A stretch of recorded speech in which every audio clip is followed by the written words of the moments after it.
Assalamualaikum warahmatullahi taala wabarakatuh. Saya kali ini akan membahas tentang isu kebangkitan komunisme yang konon sudah mulai membesar secara diam-diam. Ini sangat menarik buat saya karena apabila Anda menuduh ada komunisme yang bangkit di negara kita, artinya adalah kita harus siap untuk membuktikan tudingan itu. Karena dari sejarah kebangkitan komunisme dimanapun di dunia, itu tidak pernah sebenarnya bangkit secara diam-diam. Kalau kita perhatikan dari semua sejarah, mulai dari revolusi Bolshevik, kemudian juga ada revolusi komunis di Cina, dan juga revolusi kebudayaan juga di zaman Mao Zedong. Ketika masa pemerintahan Orde Baru, memang ada semacam frasa gitu bahwa awas ada kebangkitan bahaya laten komunisme, seolah-olah komunisme ini bisa bangkit secara diam-diam. Yang harus kita pahami adalah bahwa komunisme itu adalah ideologi politik, di mana kemunculannya itu harus ada organ-organ dan elemen-elemen yang mendirikannya. Ada juga struktur-strukturnya. Ini sama seperti yang sedang kita alami sekarang di negara kita. Banyak orang menuduh ini PKI bangkit lagi, komunisme bangkit lagi. Saya sendiri sebenarnya sudah banyak membaca tentang literatur komunisme. Cara-cara tudingan seperti ini memang seharusnya bisa dibuktikan. Apabila hanya ada orang yang menuding bahwa komunisme bangkit tapi tidak bisa membuktikan itu ada di mana, elemennya di mana, organnya di mana, strukturnya di mana, itu sama saja artinya dengan melindungi komunisme. Demikian juga kebangkitan komunisme di negara kita ketika melakukan pemberontakan pada tahun 1948 di Madiun yang dimotori oleh Musso. Musso ketika itu yang tinggal lama di Rusia, kemudian dia terinspirasi untuk kembali ke Indonesia dan melakukan gerakan kebangkitan komunisme dengan berusaha melakukan pemberontakan di Madiun setelah kabinet Amir Syarifuddin ternyata tidak dipercaya oleh bangsa kita. Mereka kemudian melakukan fusi dari beberapa partai dan juga Amir Syarifuddin untuk melakukan pemberontakan di Madiun itu. Korbannya banyak sekali. Komunisme PKI dalam hal ini melakukan pemberontakan di beberapa kota besar di Jawa. Artinya apa?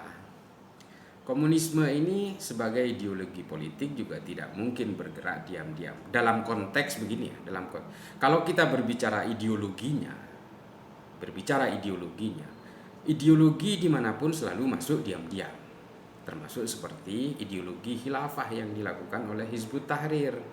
Sama, semuanya juga melalui dengan gerakan diam-diam, tapi terdeteksi, terstruktur. Ada beberapa gerakan-gerakan yang terbaca. Artinya apa? Komunisme yang terjadi sekarang ini di Indonesia yang dituduhkan bangkit diam-diam ini, saya jauh lebih percaya bahwa itu sebenarnya gerakan politik. Hanya tudingan-tudingan yang menginginkan suatu dampak terhadap tujuan politik tertentu. Artinya saya mengambil titik sederhana saja. Jika ada orang menuduh bahwa komunisme PKI itu bangkit kembali di Indonesia tapi tanpa bisa menyebut strukturnya, enklavnya, kekuatan-kekuatannya, elemennya, saya kira sama saja dengan melindungi PKI, melindungi komunisme itu sendiri. Sampai saat ini memang di negara kita, terutama yang masa-masa dekade sekarang ini, yang menuduh ada komunisme bangkit kembali itu sebenarnya sama juga. Itu adalah message in a bottle. Jadi memang pesan yang ditaruh di dalam botol lalu kemudian dialirkan di sungai. Siapapun yang bisa menemukan botol itu lalu membaca isinya, ya sudah, itu diharapkan bisa mempercayai itu. Saya jujur kalau untuk suruh mempercayai itu saya tidak percaya. Karena apa? Saya melihat secara geopolitik dalam dunia internasional sendiri, komunisme ini sudah sekarat sebenarnya. Hanya tinggal ideologinya saja, tapi pada implementasinya sebenarnya sudah kapitalisme.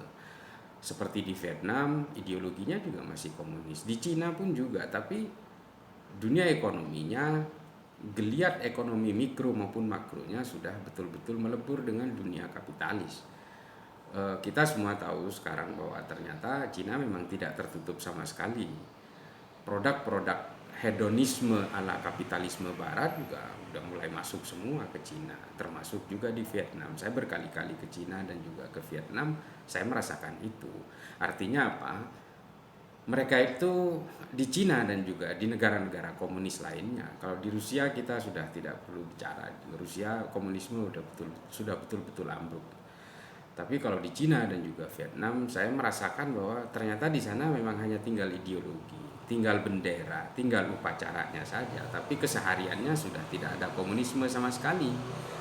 Dari situlah kemudian siapapun yang ingin membangkitkan komunisme di Indonesia ini menurut saya hanya tindakan bunuh diri saja. Karena memang sudah tidak ada kawan. Lalu untuk apa komunisme itu dibangkitkan? Kecuali kebangkitan komunisme ini hanya disuarakan oleh orang-orang dengan tujuan politik tertentu, ingin memberikan stigma tertentu kepada satu kekuatan kelompok politik dengan harapan apa? Pada tahun 2024 ketika pemilu digelar oleh bangsa kita, maka sentimen-sentimen agama, sentimen-sentimen politik ini akan dilekatkan kepada suatu kelompok kekuatan yang memang sudah mau disasar sejak sekarang.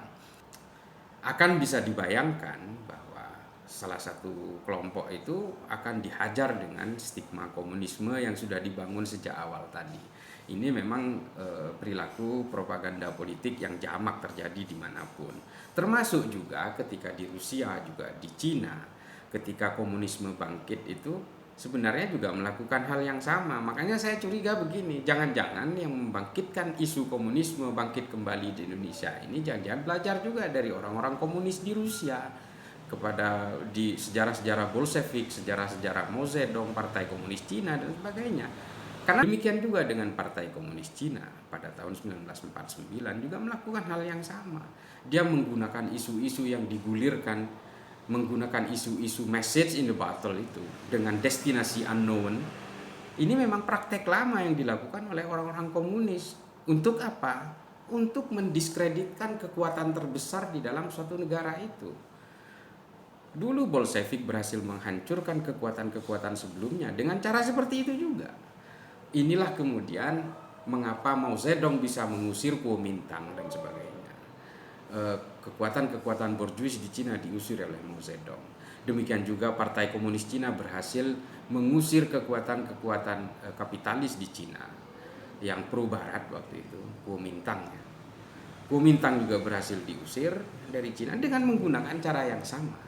Isu-isunya ya itu juga, artinya dia mengeluarkan isu yang tidak bertuan, yang tidak bisa dibuktikan, memang hanya untuk penguasaan elektoral. Inilah yang dilakukan oleh beberapa orang pada saat ini untuk menenggelamkan suatu kelompok yang sedang membesar, lalu menggunakan isu-isu yang tidak jelas itu. Saya terus terang meminta kepada saudara-saudaraku di seluruh Indonesia, bangsa kita ini, marilah kita berusaha untuk mengetahui dan mempelajari banyak hal. Kita harus menggunakan nalar. Atas nama agama, apapun yang bersifat perbuatan jahat itu akan mendapatkan tempat terhormat. Kenapa? Ketika politik sudah menggandeng agama dengan dalih-dalih agama, tafsir-tafsir agama dijadikan agitasi, maka yang terjadi adalah semua kata-kata itu akan dianggap sebuah keilahian. Dan ketika keilahian yang bermain, maka semua akan mendapatkan tempat yang terhormat meskipun tujuannya jahat. Itu saja dari saya, kurang lebihnya saya meminta maaf yang sebesar-besarnya.